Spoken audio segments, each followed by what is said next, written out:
안녕하세요. 안녕하세요. 네, 여러분들 만나 뵙게 돼서 반갑습니다. 저는 대방열린고시학원에서 간호관리학 강의하고 있는 오정화입니다. 자, 여러분들이 지금 8급 간호직 공무원 시험 준비를 하고 계시는 거죠. 그렇게 해서 새롭게 이제 도전하는 여러분들을 만나 뵙게 돼서 너무 좋고요. 이제 저랑 함께 이제 3개월 정도 강의를 함께 진행하면서 공부할 계획입니다. 먼저 이제 전체적인 개론을 먼저 말씀을 드리자면, 우리가 국시에서도 여러분들 간호관리학 시험 보셨죠? 자, 국시하고 차이점이 뭐냐면, 국시에서 간호관리학은 35문제예요. 근데 우리 공무원에서는 몇 문제도 알고 계시죠? 네, 20문제죠. 20문제인데 여기에서 가장 큰 차이점은 뭐냐면, 국시에서 여러분들이 간호관리학 공부할 때 가장 힘든 부분이 어떤 부분이었어요? 간호사, 그쵸? 간호 역사죠.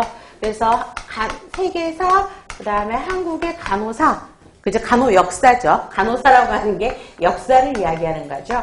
근데 이 부분을 이제 가장 힘들게 공부를 하셨을 건데요. 공무원 공부하시는 분들이 이제 항상 저에게 질문을 하시는 게, 그러면 이 세계사, 한국사도 공부를 해야 되느냐라고 이야기를 하십니다. 그런데 공무원에서는 거의 나오지를 않습니다.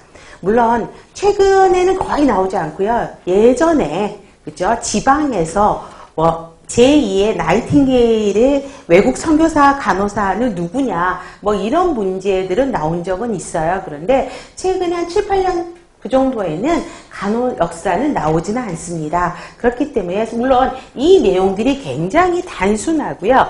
그냥 메모리만 하면 돼요. 내용은 엄청나게 많아요. 근데 그 시간에, 그쵸? 그냥 우리가 나오는 기본 간호관리학에서 이야기하고 있는 내용들을 또 공부하시는 게 맞을 것 같다는 생각이 들고요.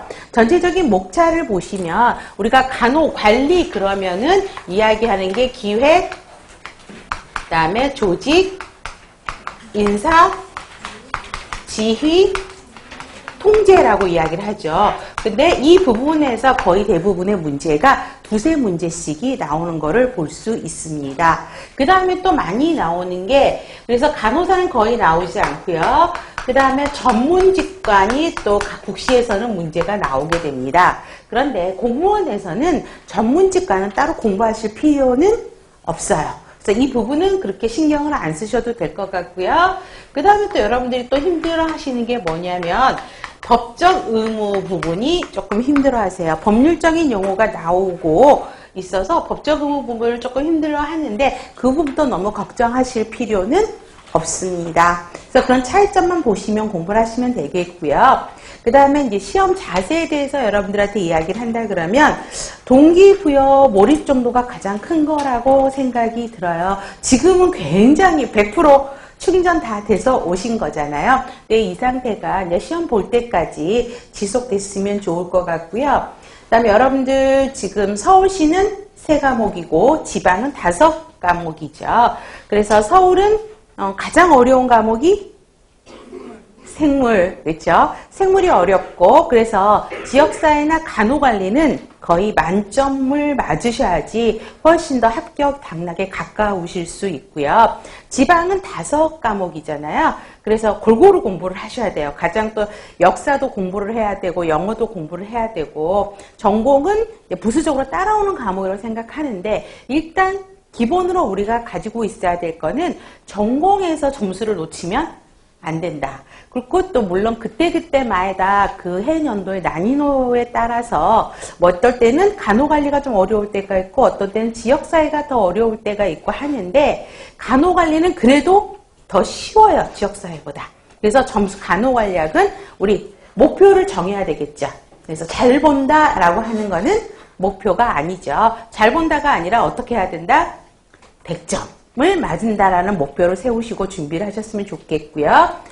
그 다음에 아직은 시간이 굉장히 많죠. 그래서 지금부터 문제를 푸실 필요는 없습니다. 기본적인 이론 정립이 가장 중요해요.